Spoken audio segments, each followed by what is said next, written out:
listening to the Talkative Toastmaster podcast. I'm your host, Melanie Surplus. In this podcast, we explore how Toastmasters can help you to polish your public speaking skills, communicate with confidence, and amplify your authenticity. You'll hear from my fellow Toastmasters and I how this global organisation has impacted our lives for the better and how it could impact yours. Now, let's get talkative. Welcome, ladies and gentlemen, to episode 41. This week, I'm joined by my fellow Leading Edge Club member, Colin Williams. Colin has been a Toastmaster for 10 years, is currently a member of 3 clubs, and has had a spectacular year, winning both the District 69 International and Humorous Speaking contests in May. He then went on to represent Australasia in the Region 12 quarterfinals and has just returned from speaking at the 2024 convention in Anaheim, California. For anyone who may not know exactly what that means, Colin was one of the final 28 people in the entire global Toastmasters organisation to compete in this year's World Championship of Public Speaking. Colin, congratulations on this incredible achievement and welcome to the show.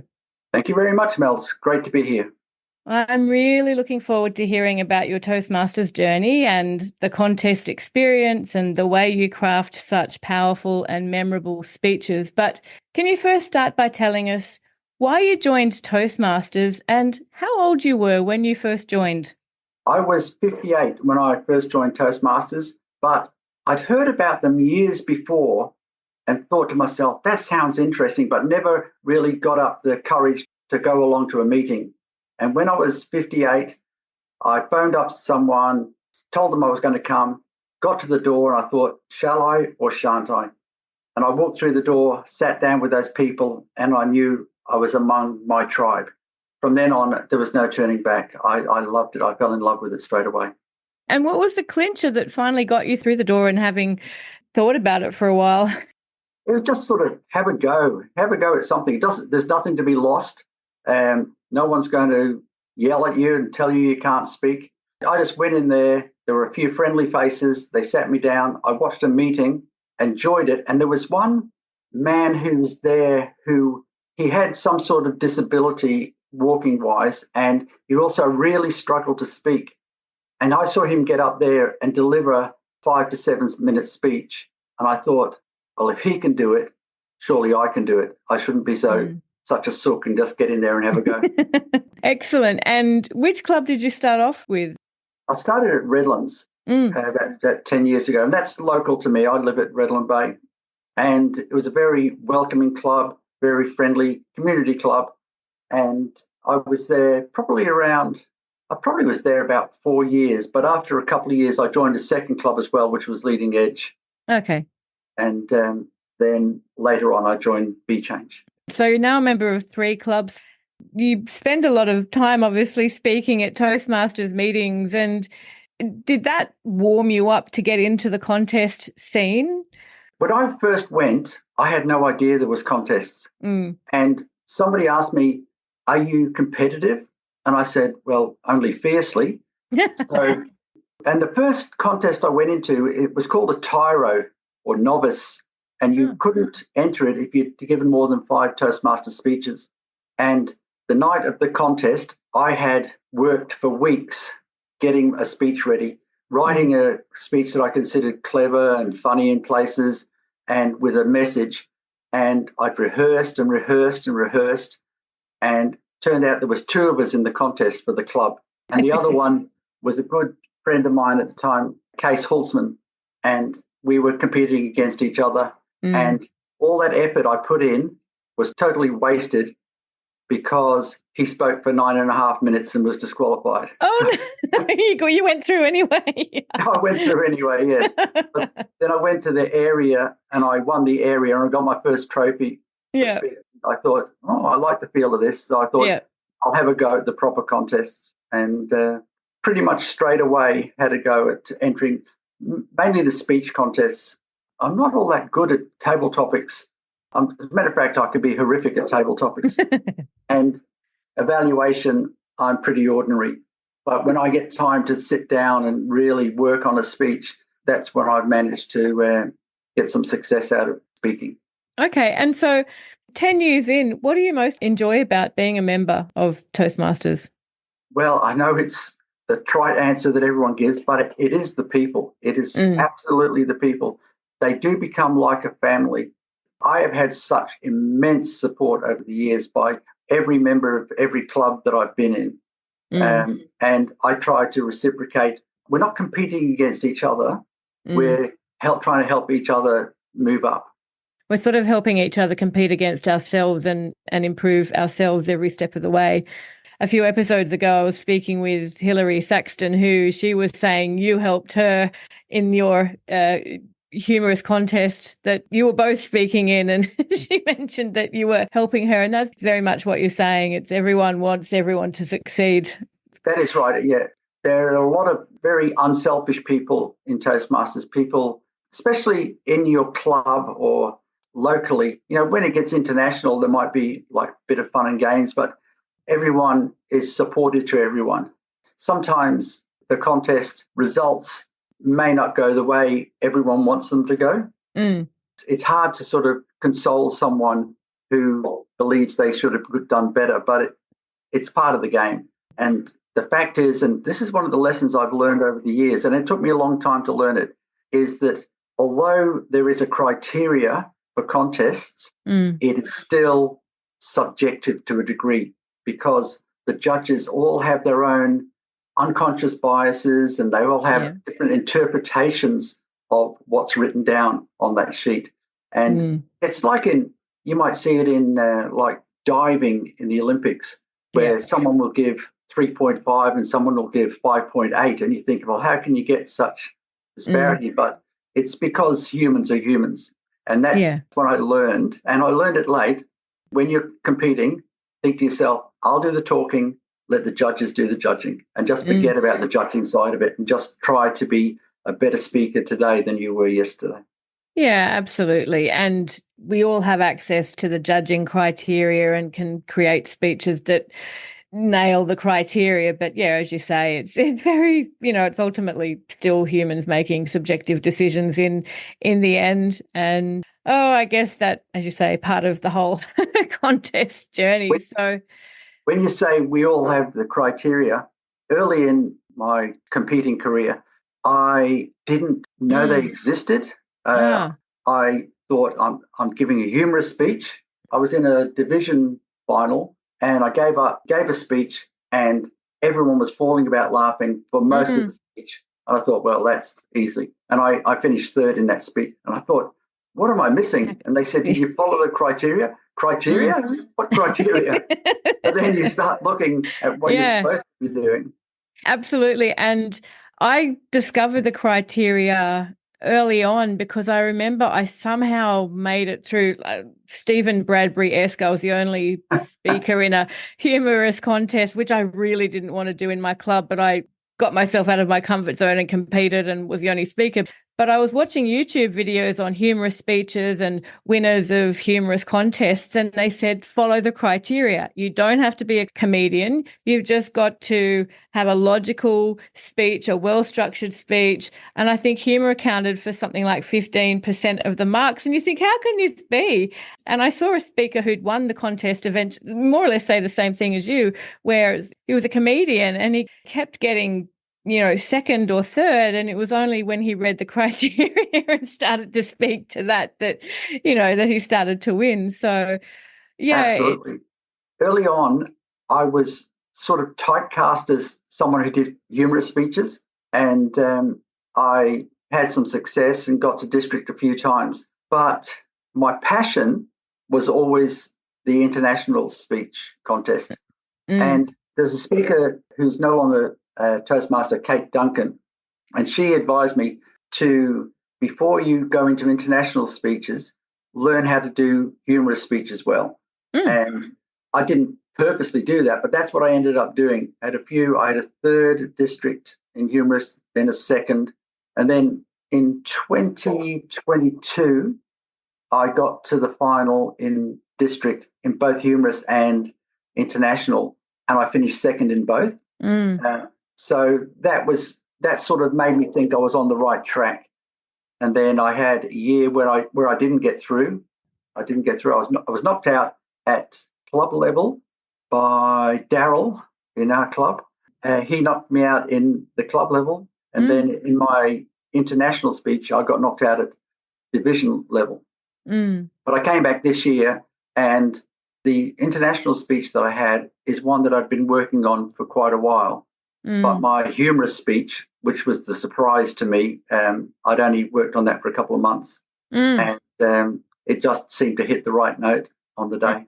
And apparently the fact that you won both contests in the one district convention or contest was the first time that's ever been done. So that in itself was a milestone. And what was the logic that Kate gave you about, getting used to doing humorous contests first and then moving on to international? What's the thinking behind that? I think that it's seen as a less pressure contest for a start, because everyone's after the international, because that gets you the opportunity to speak in the World Champion of Public Speaking. Gotcha. And the other one teaches you how to bring some humor into your speeches as well. Humorous speech is more or less an international speech with humor in it. Yeah. They're pretty much interchangeable. There are some good humorous speeches that could be international speeches, and especially some of the American speakers tend to always try to put humor in their international speeches to get the audience warmed up and engaged. That's what it's for. It can't be all massively serious speeches all the time, but I get that, again, part of the criteria is that logical, well-formed speech with a message and the call to action and, the rah-rah factor. So it's interesting. It's an interesting bit of feedback anyway, and good advice for anyone considering coming up to contest season as we are again Yes. So soon.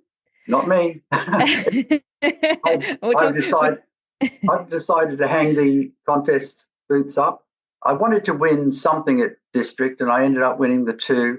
Yes. And I think that's a good way to bow out. I don't want anyone to be fooled. The contest, if you're going to do it properly and get to the top level, you have to work hard. You have to really work on the speech, really edit and trim every sentence, every word. And then you have to, someone told me once that you've got to not learn your speech, but know it.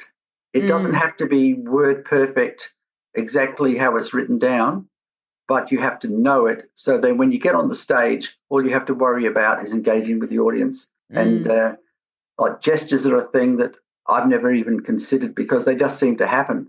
My hands just move when I talk. It's not something that I have to work on. Okay. And I guess along those lines, can you perhaps tell us about that journey in the last 12 months? Because you've spent a fair bit of the last 12 months focusing on 2 very powerful speeches. So, can you tell us about, when you started to craft those and, just how the last year has been for you? Because it's been epic. It has. When you go to America, you need 2 speeches, one for the semi-final and one for the final. And both the speeches I was taking this year, I have been working on for maybe 5 years each. The one that I took all the way to district, I have put so much work into that this year. I've trimmed it, edited it, got it to exactly where I wanted it, and then had to learn it. And I would be driving. I did some work while I was in this last year, because I'm retired now, but I'd be driving and I'd do my speech 3 times on the way to work and 3 times on the way home. And over the time, I would say I had rehearsed that speech maybe 400 times, and I had recorded it on film, on camera, about 100 times. Wow. Just because that's a great way to just have a look from the audience's angle. Because when you're looking in a mirror or something like that, you only ever see yourself looking straight in the mirror. Yes. But when you're doing it to a pretend audience, you see how you move across the stage, and then you see yourself doing movements, and you think, what the hell are you doing that for? Yeah. It's a real eye-opener. It's awkward at first to see yourself and hear yourself on video is painful to start with, but it gets easier, trust me. Absolutely. And so was that speech you're talking about, Sunshine? And so how did you balance then practicing Sunshine and Helen, your other speech that you took? I didn't touch the Helen speech until after I'd won district. Okay. And even then, I started rehearsing it. I started going to different clubs. People invited me to come along to rehearse my speech. And I thought, right, I better start rehearsing Helen in case I get to the States. Because even though I won district, what happens then is the recording, the video recording of the district performance gets sent to the States along with 7 other recordings from different districts in Region 12. And out of those 8 videos, they select 2 to go forward to the finals in America. 6 weeks after I won a district, I didn't even know if I'm still going. I had to wait for that video, for that email to come. I remember. Yes. Much anticipation. The whole district was waiting for that email. It was. And it was, more than anything, it felt like a relief when I eventually got the nod to go there. Yeah. But you never know, because you don't know who you're up against. There could have been half a dozen really great speeches because you never get to see them either. That's the thing. So you've just got to wait for the judges.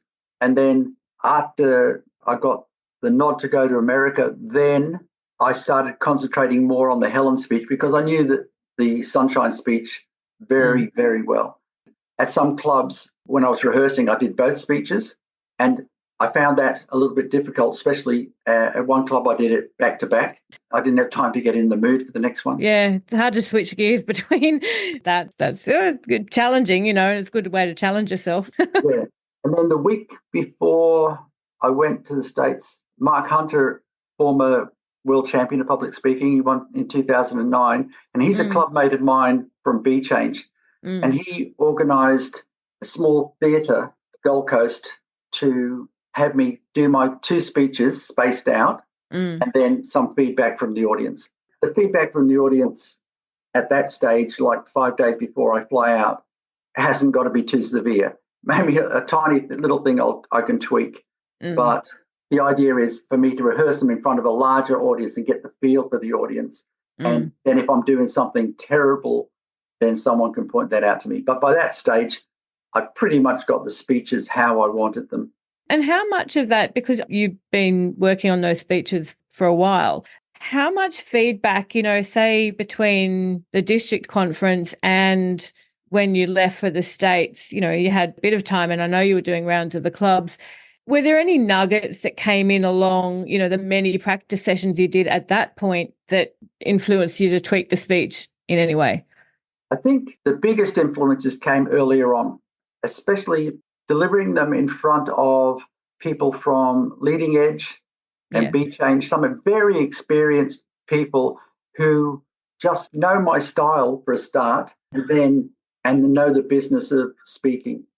I can't think of any particular nuggets, but one of the ones, when I was doing Sunshine, I think it was Kate Norris said to me, "Why do you look angry all the way through that speech?" Because I did. There's this look of anger on my face all the time. I watched the videos and I thought, yes, why? Because I'm talking about happy things. Yeah. And then all of a sudden, I haven't got the happy look on my face. I've got this growly face on. So then that made me lighten up in parts. And it's funny, the things that other people see that you don't see yourself. And that's the power of being in a great club.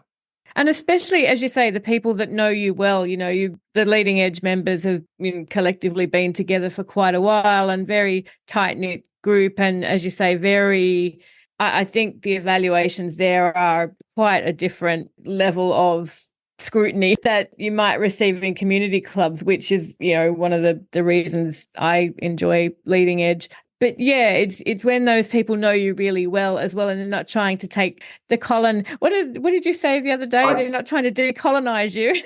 No, I tell people that I colonize my speeches. Colinize. Yeah. That's the main reason. Many experienced Toastmasters who've had to do with the international contest have said, "Get yourself a coach." There were 28 competitors reached Anaheim, and I think, if not all, most of them had a coach. But I didn't have a coach because I was afraid of losing my individuality, if that's a word. I wanted to colonize my speech and have people know this is a Colin speech, not some former winner's speech through somebody else's mouth, you know. It may not be as severe as that, but I was just worried that if I had someone watering down my style, then it could have been like homogenous. And then quite often you do see in contests at that level what you think you're hearing the same speech over and over again. It's because people all know the system and the method. Maybe if I'd listened to someone and got a coach, maybe I could have got through to the final, but we'll never know. Well, at least you know that you sort of went through that far without a coach and you integrated the feedback as you saw fit and trusted the people who knew you and have known you for a long time to give you honest, authentic feedback. And I mean, when I say I had no coach, I had 30 coaches in my clubs. Everyone doing the best for me, trying to help me.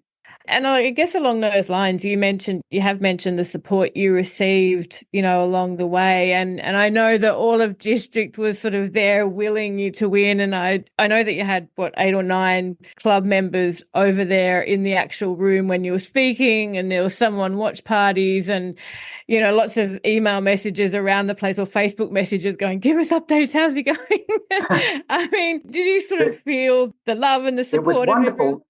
Absolutely. It's amazing to have so many club mates with me at Anaheim in the audience. It was a bit surreal, really, because, you know, a week before we'd all been meeting at Carindale Library, and then the next thing you know, we're all in Hollywood.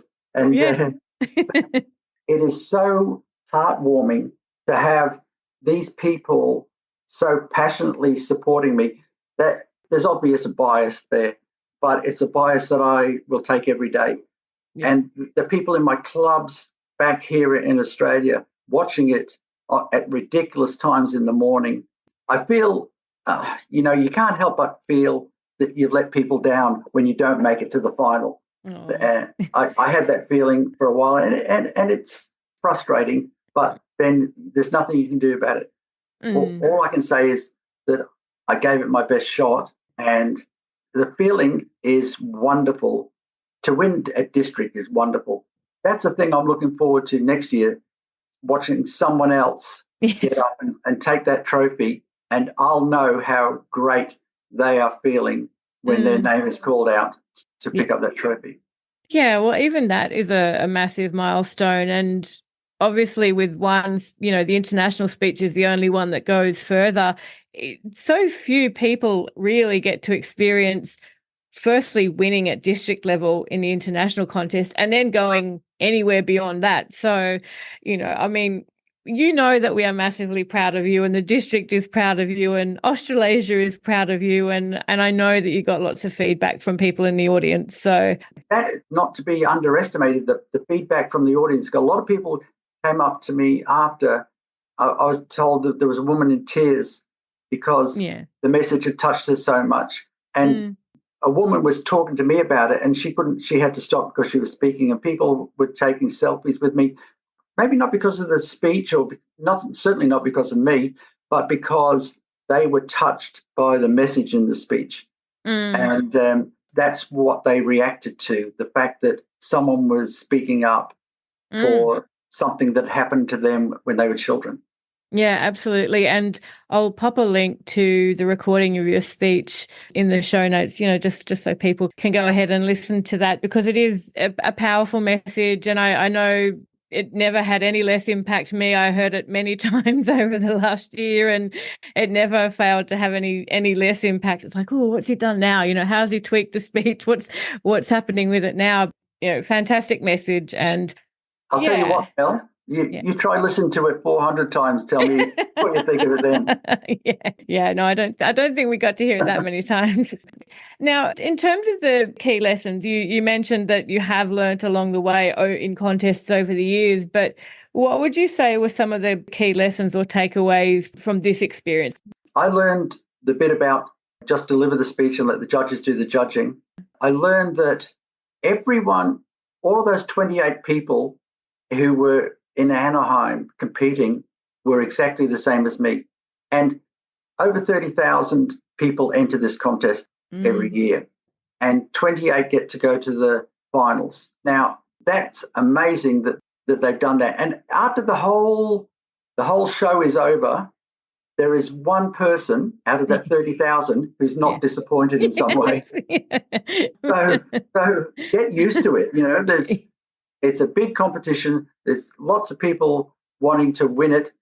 I've always recommended that people enter the contest because if you do it properly, the amount of work you put into writing it, editing it, rehearsing it, getting your stage movement right, you will learn more from that one speech than you will from 20 other speeches that you do at Toastmasters. And the thing is, at Toastmasters, we quite often deliver a speech and then we throw it away. Yes. Deliver another speech in a few weeks' time, throw it away. This one, you keep the speech and you keep working on it and making it better and better all the time. So providing you stay in the contest, if you win at club, then area, then division, every time you move up a step, you've got to improve that speech. And you might think, you might think at club level, oh, this is how it's going to stay. If you want to go any further, you've got to get that out of your head. You've got to be able to say, I want to improve this speech every time I look at it, every time I rehearse it, every time I write anything about it.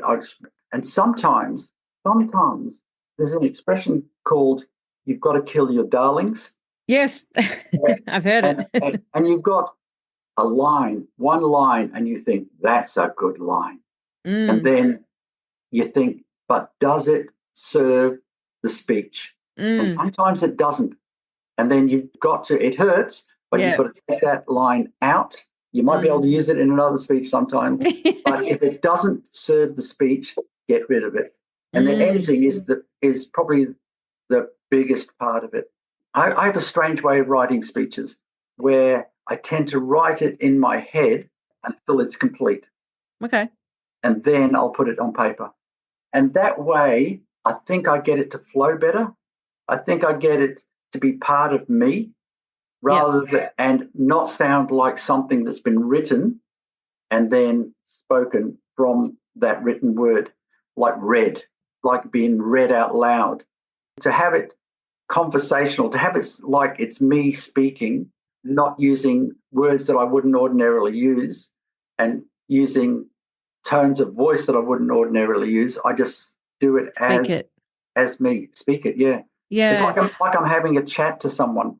Yeah. And you're a natural storyteller, so I think that's probably how it does feel so conversational. And then obviously you polish it along the way, but it still has that conversational, sit down, have a fire, chat around the fire with Colin kind of a speech. Like your speeches very much feel like, come let me tell you a story kind of style, and they are conversational and very vulnerable too.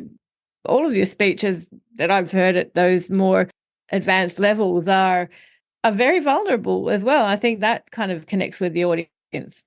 Yes, it does. And it's great to have people come up to me and say, I've been in that situation.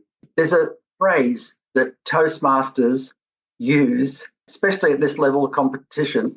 They say, have you ever blah, blah, blah? Have you ever blah, blah, blah? Because it's a thing. I suppose it's an accepted way to engage with the audience. But to me, that's overdone. So it's a phrase I don't use. But I just hope that the audience is clever enough, and I know the audience is clever enough to realize he's saying this, oh, yes, I've had something like this, without me having to prompt them to think about it.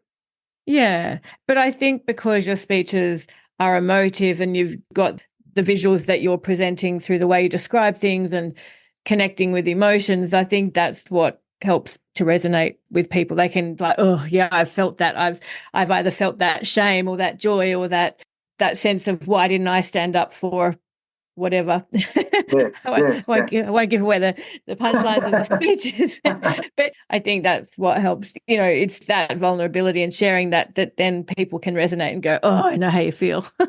That's good. it's good to be able to connect to people. There's another little thing I know, because someone asked me the other day, do you consider yourself more a speech writer or a speech deliverer?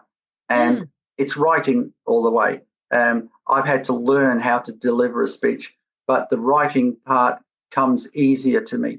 And there's something I've just been noticing lately is that sometimes there's a rhythm to a sentence, and I know that it needs 3 more beats in it. So I'll put a 3-syllable word or 2-syllable word, 1-syllable word in there to give those 3 beats that just make it feel, I don't even know the logic behind it, but it just makes it feel like the rhythm of the speech is correct to get the outcome that you're after. Now, do I recall correctly that you either are a bass player or were a bass player? I mean, does that musical background flow into your speeches? It could very well, because we all know that bass player is the backbone of the band. Of course. But yeah, I like rhythm, and I like my speeches to have a rhythm. And that's the thing you'll see with great speakers. I admire Obama as a speaker, and he has this where he'll talk fast and then have a huge pause, mainly because people are applauding. But the rhythm to his speech makes the audience sort of come along with him musically, and then while they're doing that, they're taking in the words. Yeah, definitely. But also I think writing can have a rhythm, and you're obviously a writer. I know that you have a book. When did you launch your book?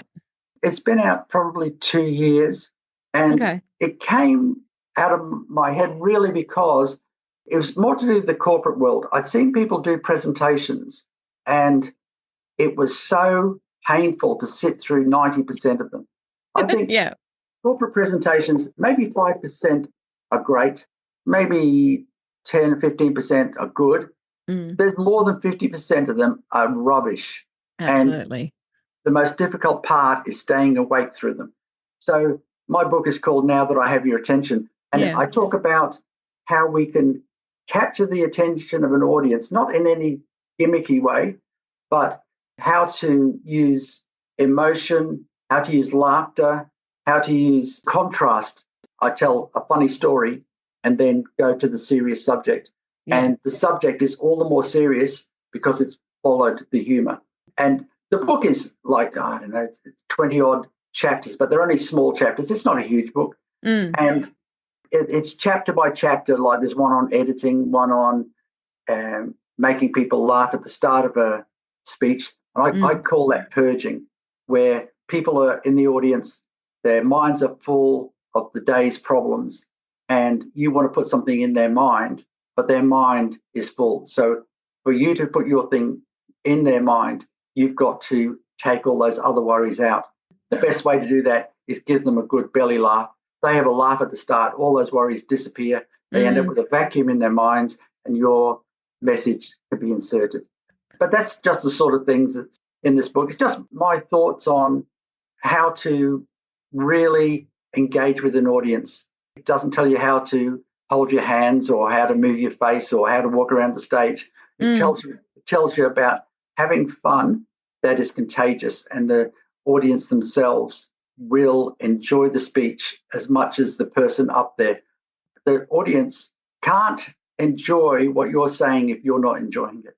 Yeah, it's painful actually to watch someone that's not enjoying themselves, if they're nervous or not sure about what they're going to say. That's when it becomes even more sort of like, where are they going with this, and you're willing for them just to not stall halfway through.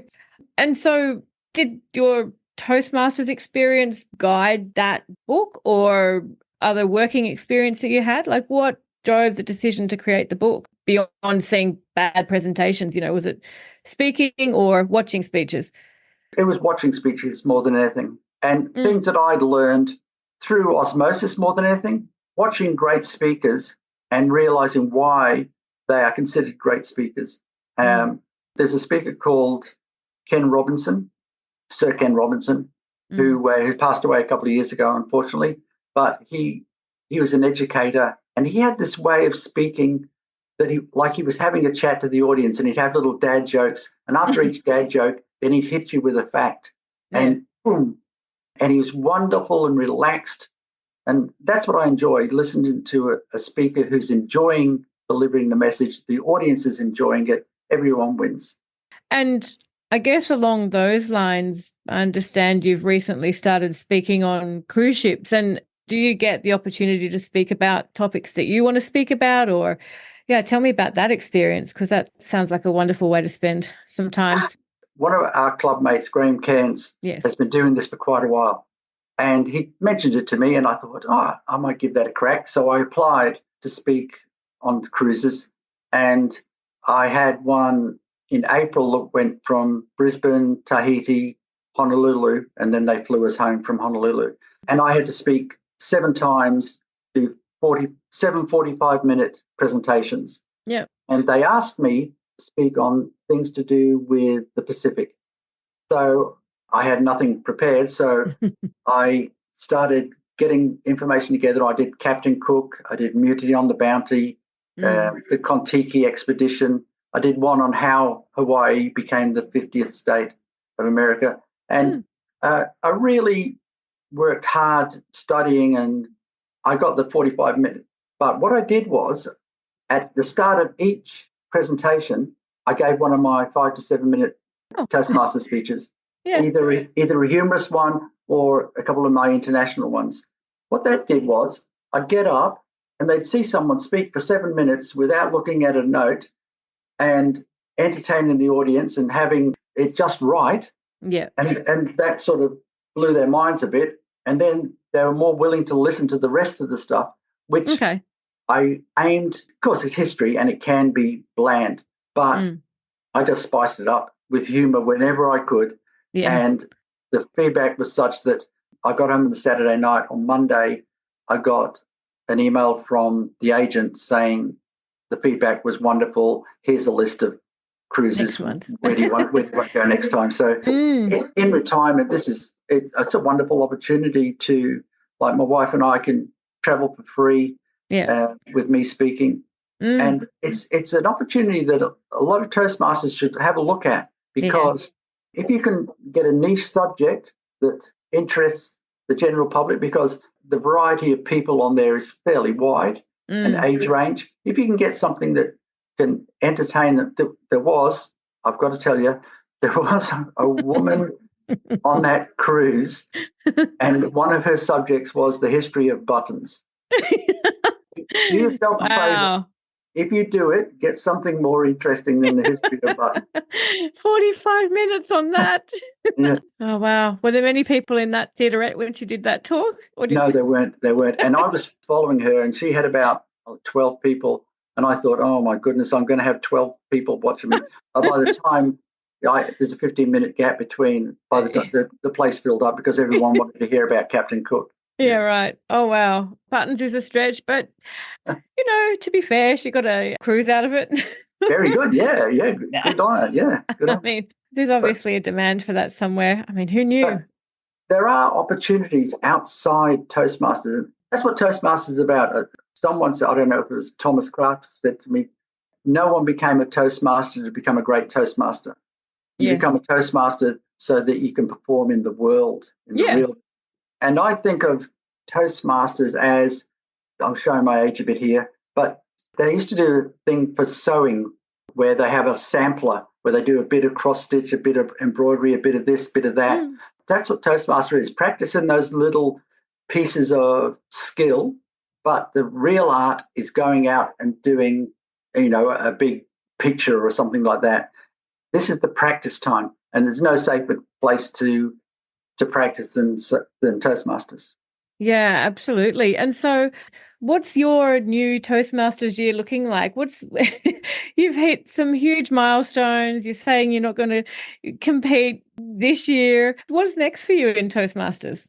Let me tell you about the not competing thing as well. Every now and then, this little idea comes from, well, maybe you could just do it one more time. And they, no, Colin, you've said you're stopping, so stop. And I am stopped. I'm cutting that ribbon altogether. Doesn't mean that I won't be going to conventions and not conventions. what are those other things called? Contests. I'll be going to the contests and supporting people and watching people and maybe even hosting something. But as far as competing goes, I'll help people who want a hand, to have a look at their speech and that. But again, I don't want to colonize someone else's speech. That people have got to keep their own individual stamp on their speech and not let somebody else come in and say, oh, that this would be better, this would be better. It's your speech, and use your club mates, use those people around you just to let you know if you're doing something a little bit wrong. And that's how I've improved over the years and you learn to know who to listen to. Yes. And so again, what does this coming year look like for you? For me, I don't know, to tell you the truth. I'll be like taking a backseat. I've worked hard, especially over this last 6 months, and I'm just having a bit of a break. Yes. I'll just sit back, watch it all go by. But the contests, I'll just say this, the contests are a part of Toastmasters. They're by no means the most important part. The most important part is the people who are struggling to communicate, coming along, getting inside the supportive bubble and learning to stand on their feet, learning to speak, learning to connect with people. That's the wonderful part of Toastmasters. It's the safety net where we can all go, we'll all make mistakes, but the safety net of Toastmasters is there. No one there is judging you unless you're in a contest. There's only support. And that's the key to Toastmasters altogether. The contests, interesting, they're a novelty, they're a sideshow, but the real deal is the week-to-week, fortnight-to-fortnight meetings where people are practicing their skills and improving that 1% until they get where they want to be.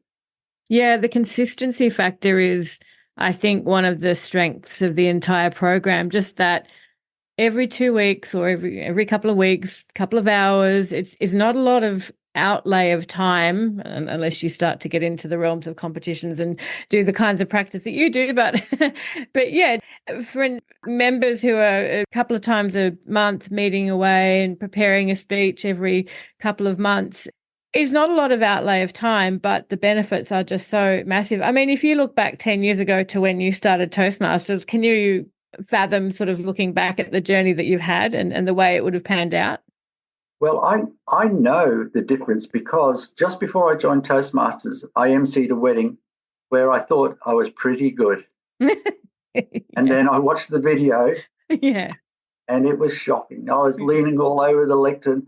I was still fairly funny, but it was so unprofessional, so slapdash and so cringeworthy. But if you get me to host a wedding now, it'll be much, much better. I'm more confident. I don't feel nerves anymore. There are people say you always feel nerves. I don't, because even if it's an impromptu thing, like it's a Q&A, because I learned this through Ken Robinson. He said that the Dalai Lama was once at this very important conference and someone asked him a question, a deep question, and he sat there and he didn't speak for a minute. And then he said, and everyone's waiting for the big announcement, he said, I don't know. Now, if he can say I don't know, I can say I don't know. Absolutely. That's the good thing about Q&A. If you don't know, say you don't know. Say I'll find out if you like. I'll do my best to find out. No one expects anyone to know everything. Exactly. And there's nothing worse than watching someone try to fumble through an answer that they clearly don't know the answer to. That is far worse than hearing, I'll get back to you. I don't know. Far better, to be honest. Just on, you're talking about nerves just now. What did it feel like when you actually, they called your name, that you walked out onto the stage, ready to give your speech in Anaheim? What was the actual sensation as the lights were on and you started to talk? In the back of my head, it's probably a negative thought, actually, because I was just thinking to myself, don't stuff this up, guys. Because here's a little story. It wasn't this speech. It was my other speech, Helen. Back 5-6 years ago, I was at area level with it. I spoke for about a minute and a half, 2 minutes, and then I jumped a whole minute in the speech. Right. And I thought, something's not right here. And I got to the end and I referred back to that missing minute. And the audience are thinking, what the hell is he talking about? But that was hard to get through. I finished second in that competition. Yeah. But it's going through things like that that make you say to yourselves, I didn't know that speech well enough, or I let myself be distracted by something else. You've got to be in the moment. You've got to be delivering this message to the audience. Katrina Roberts. Yes. You know Katrina? I do, yes. Yeah. Just before I went, she did a little session with me, and she said, when you're speaking to an audience, you're only speaking to one person at a time, and it's the person you're making eye contact with. And I hadn't thought of it like that before, but I just try to, when I came out in Anaheim, I just say, don't mess it up. Just deliver this as best you can. And that's what I did. And I wasn't nervous. I wasn't any more nervous at that than I was at district. Yeah. There was a much bigger audience. There were 400 and odd people there. And the number of people, to me, doesn't bother me. The more the merrier, to tell you the truth. I remember years ago I did some stand-up, open mic stand-up around Brisbane. And I was at the Stones Corner Hotel, 6 people in the audience. And I got up just after a fight had broken out. And they'd been put back in their seats and no one was going to laugh. And that was horrific. But I got through it. It's things like that that make you think, well, it can't get any worse than this. And then you think, just go out, have a good time, and just do the best you can. Absolutely. And what would you say to anyone out there who may not yet be in Toastmasters and who might be thinking about it and a bit nervous about doing their first meeting or even walking into a meeting room? What would you say to them? It's hard to put into words. Like someone like myself, I wish I'd gone there 30 years earlier because it has changed my life. You don't have to go there with any skills. You walk in the door and it doesn't matter what experience you've got. And we have had people who have been stutterers who have come to Toastmasters and persevered and learned to find a way to get through and in the end become engaging speakers. There was a young man that I mentored at Redlands, Adrian, and he had Asperger's. And he came to the first meeting and he couldn't keep his attention on the speaker, was fiddling around, and then the second meeting, or when he joined, he had to do his icebreaker, and he sent me the icebreaker typed out. It was a wonderful speech, beautifully structured, some humor in there, and I thought, this is lovely. Then he got up there and he did a different speech altogether, and he came back, and I said, what happened there? He said, I decided to ad lib. I said, what ad lib? Who said to ad lib? But he went from that person to a person who could stand up. He won contests, international contests in his club and competed at area, and he became a speaker who could get up there and hold an audience's attention. Now, if he can do it, the rest of us are going to, I'm not saying anyone's going to find it easy because it takes courage to walk through the door to start with. But if you go there with the right attitude, that these people are here not to criticize you, not to harm you in any way, but to help you to get where you want to get. And some people might want to win the World Championship public speaking. Some might just want to be able to speak at a wedding or just even speak up at work, even in a like sit-down situation. People have different targets, different goals, but all those goals can be met in some form by attending a Toastmasters meeting. Yeah, I agree. It really literally does meet everyone where they're at, regardless of where they're at, because depending which clubs you go to or the mentors that are assigned to you, or even just the people along the way that give you feedback, you don't know who's listening to the speeches. You don't know who's in some of those audiences and what their background is. And to what degree they might be willing to help you. And it's amazing, it's just, I found sort of doing this podcast, just hearing, well, firstly, the people who've volunteered to their time to come on the show, but just hearing the stories and the fact that people are willing to help out. And yeah, it's so hard to find that in other organizations. I think it's quite unique. Yeah, it's a wonderful organization to be part of. And I can't see myself ever leaving it. I'll die in this organization. But here's a message that I'd like to give to current Toastmasters who are trying to recruit people to come into their clubs. Now, the main reason people say, right, we want to have 20 odd members, because if there's 20 odd members in the room's more energetic, the meetings are more energetic. If there's 20 odd in the rooms, we get these points from Toastmasters that can get you awards. The most important reason to get new members into a club is so that they can experience what you have experienced.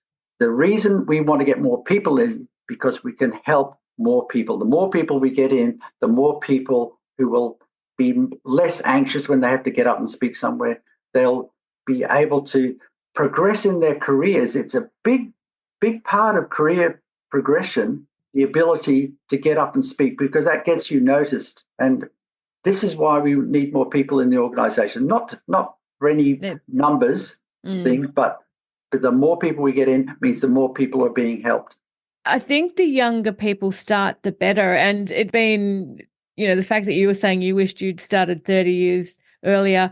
I mean, I actually started Toastmasters when I left, or during high school. It's through a speechcraft contest, and then fairly soon out of uni, but I didn't keep up with it consistently. And, life happened along the way, but it's been part of my life every decade. I've woven in and out of the organization, and I'm at the point now where I can't imagine it not being a part of my life. Like I'm not going to leave the organization again now. I'm pretty committed, but I wish I'd been consistent for the last 30 years when I was first introduced to Toastmasters. But the best time to start is now, right? Absolutely. There's an old saying about the best time to plant a tree is 20 years ago. The next best time is now. Absolutely. The other day, I got a message from a doctor in Perth who had heard my ABC radio interview 6 weeks ago, and he was in his 80s. He is in his 80s, and he'd been a Toastmaster years ago, and he said, I'd forgotten how much I enjoyed Toastmasters and how much it helped me, so I'm going back. Oh, good. Next week I'm going to find a club to join, and that makes me feel good, because 80 years old, there's nothing to stop you. Like in 10 years, I've gone from some blithering idiot who walked into a hall to being on that world stage. Yeah. And it's, I don't know, it's whatever you want it to be, Toastmasters. It will get you where you want to go. And there's so many ways. And as you say, whether it's a contest path or the leadership path, or whether it's taking you out to cruise ships or authoring books or many professional speaking, as many Toastmasters get into, it's really only limited by your imagination, because it's got, I think, the foundation to help, as you say, get to wherever you want to go. And that might not be obvious the second you walk in the door and you're just worried about getting up and talking, speaking your name without dying of embarrassment. So that's the first step. Yeah. And Colin, so is there anything else that you'd like to share before we wrap up? You've shared so many gems, but any final thoughts? Well, this is a personal thought from someone who's just done this amazing journey, that the sort of love and support of the people around me has been totally, totally amazing. My club mates have been the most supportive bunch of people that you could come across. And one day I hope to do exactly the same for some of them. Oh, well, look, I really appreciate you sharing your story with us, and I absolutely know that you've touched many thousands of lives and with the powerful messages in your speeches, and I'm sure you'll continue to deliver your brand of sunshine to the world. So all the best for this coming year to you, Colin. Thank you, Mel. It's been an absolute pleasure to have a chat. Thanks so much.